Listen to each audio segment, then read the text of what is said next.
ਨਿਤ ਚੜ ਕੇ ਚਬਾਰੇ ਕਿਹਨੂੰ ਕਰਨਾ ਇਸ਼ਾਰੇ ਵਾਲ ਛੰਡ ਕੇ ਪਿਆਰੇ ਦੇਣਾ ਨਕਦ ਨਜ਼ਾਰੇ। ਸਾਡੇ ਨਾਲ ਨਿਤ ਤੂੰ ਉਧਾਰ ਕਰਨਾ ਹੈ, ਸੱਚੀ ਦੱਸ ਕਿਸੇ ਹੋਰ ਨੂੰ ਤੂੰ ਪਿਆਰ ਕਰਨਾ ਹੈ। Every single day, I'm gonna make something great. वालेकुम। अक्सर नईमुल्ला बाजवा अब्दुल वाहिद दे यूट्यूब चैनल पंजाबी दीवा तू तुहाडी खिदमत विच हाज़र है।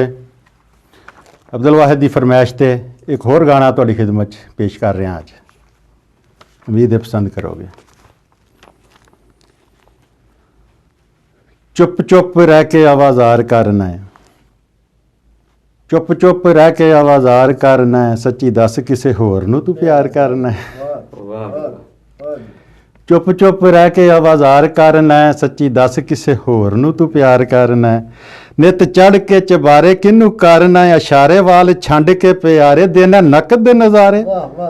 साडे नाल नित तू उधार करना है, सच्ची दस किसे होर नूं तू प्यार करना है। नित चढ़ के चबारे किनू करना है, इशारे वाल छंड के प्यारे देना नकद नज़ारे। साडे नाल नित तू उधार करना है, सच्ची दस किसे होर नूं तू प्यार करना है। साडे वेड़े पा के वैन तेनू मिलदा है चैन, दिल रखिया तू रहन सारे लोकी पए कहण।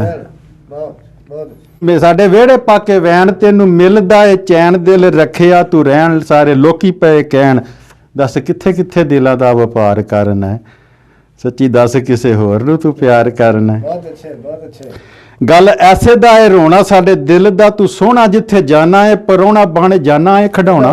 वाह वाह। गल ऐसे दा है रोना साडे दिल दा, तू सोहना जिथे जाना है परोना बन जाना है खिडौना। दूर दूर सुनिया तू मार करना है, सच्ची दस किसे होर नूं तू प्यार करना है। चुप चुप रह के आवाज़ार करना है, सच्ची दस किसे होर नूं तू प्यार करना है। पंजाबी दीवा चैनल ਨੂੰ ਲਾਈਕ ਕਰੋ, ਸ਼ੇਅਰ ਕਰੋ, ਸਬਸਕ੍ਰਾਈਬ ਕਰੋ। ਮਿਲਾਂਗੇ ਫੇਰ ਇੱਕ ਨਏ ਰੰਗ ਵਿੱਚ। Like, share, comment, and don't forget to subscribe my channel. Please like, share, comment, and don't forget to subscribe my channel.